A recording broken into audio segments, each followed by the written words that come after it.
بسم الله الرحمن الرحيم. السلام عليكم ورحمة الله تعالى وبركاته. مرحبا بكم في برنامجكم برنامج صحتك. الليلة نحن جاتنا رسائل كثيرة يا جماعة من نساء بيتكلموا عن انه ليه نحن هاملين الجانب النسائي ده وما قاعد نتكلم عن حاجاتهم. عشان كده خصصنا الحلقة دي لحاجة هي مهمة كثير للنسوان، وفي كثير من النسوان ما قاعد يحافظوا على صحتهم.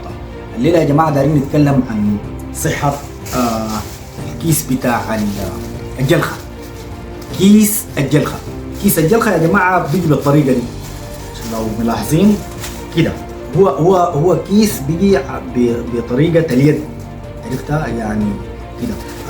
بيتلبس بالطريقة دي كده. ده كيس الجلخة. وطبعا كيس الجلخة أصلا ما حاجة إذا عملت للجلخة، لكن احنا كسودانيين طبعا بنحب نولف الحاجات طوالي. اي زول بيجي بيولف وبركبه وبيخليها على طبيعته. فالنسوان ولا بنا هو طبعا بيستخدموه اخواننا الزملاء الدكاتره البيطريين في ولاده البقر وكذا، دي للمعلوميه. لكن نسواننا بذكاء كثير ولف العناد وخلنه حاجه سمنه كيس الجلخه. كيس الجلخة طبعا المعروف انه المرأة بتدهن جسمها وبتلبس ده وبتلبس عليه شرابات وبتلبس الكيس ده وبتلبس عليه جراب. نحن الليلة دارين نتكلم عن كيف الكيس ده يكون كيس صحي وكيس محترم وما يأثر على صحة البني آدم نفسه. يعني أول حاجة نحن عشان نحافظ على صحة الكيس، زي ما قلت لكم الكيس ده يا جماعة هو تصميمه لليد، لكن احنا كمان بنلبسه في الارجل.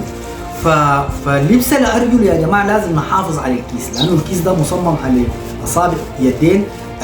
لازم انت لما تلبسي الكيس برجلك تلبسي الكيس تصل لنهايه الكيس، لازم تدخلي بين اصابع الارجل وكده، ما يعني لانه انت ما عندك مساحه بتاعت اصابع بتاعت ارجل. تدخلي الكيس كده تريحوه مع كعب الرجل ويترفع لغايه اعلى شيء عشان بعد ذاك يطلع لنا. ولو لبسنا جزمه بتاع الزيزي انت كده نحن بنكون حافظنا بشكل محترم للكيس. ده واحد.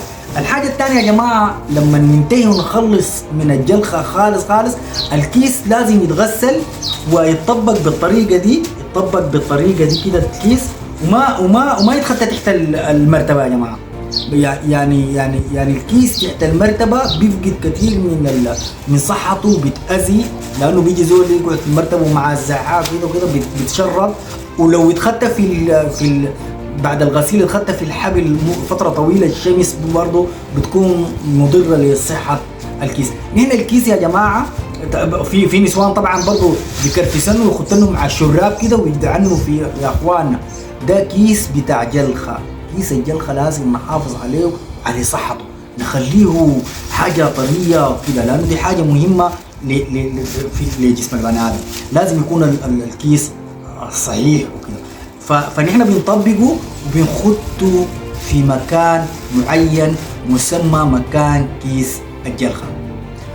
دي الليلة حلقتنا عن كيس الجلخة. إلى لقاء آخر مع حلقة جديدة في برنامج صحتك، وإلى لقاء.